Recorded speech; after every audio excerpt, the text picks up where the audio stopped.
Olá, crianças! Tudo bem com vocês? Tia está passando para dizer que nós estamos começando mais uma semana e que a tia está muito feliz de ver os vídeos, as fotos, também de ouvir os áudios que vocês têm mandado para mim e das nossas conversas no WhatsApp. Muito bem, nosso grupo está aberto durante a semana e a tia está muito feliz de conversar com vocês e com as famílias, tá bom? Então, para hoje, nós vamos começar ouvindo uma música. Vamos lá?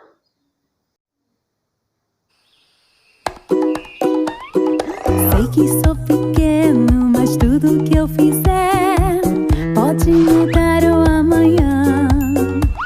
Eu gosto do mar, da terra e do sol, e montanhas gosto de escalar. Meu planeta é o melhor e dele é que eu vou cuidar. Vamos cuidar da terra, vamos viver melhor. Vamos mudar o mundo com uma canção. Vamos cuidar da terra, vamos viver melhor. Vamos mudar o mundo com essa canção.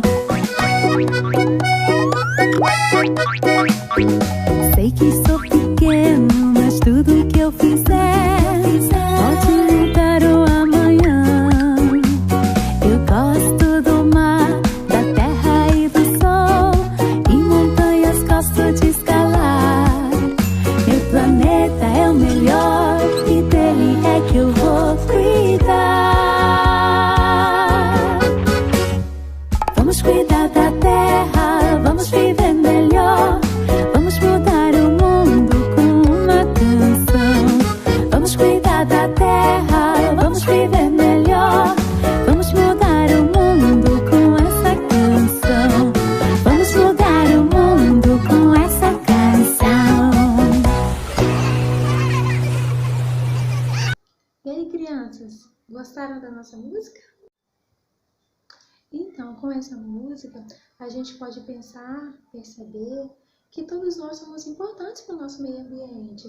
Nós precisamos cuidar do lugar em que vivemos. Então, para essa semana, nós vamos fazer algumas atividades sobre o meio ambiente, sobre os cuidados que nós precisamos ter com a natureza, o lugar em que vivemos, ok?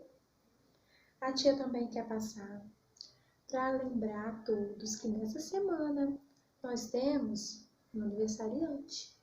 O Bruno está fazendo aniversário. Isso, muito bem, Bruno, parabéns. Que Deus te abençoe muito, muito, muito. Que você cresça esse menino esperto, inteligente, com muita saúde.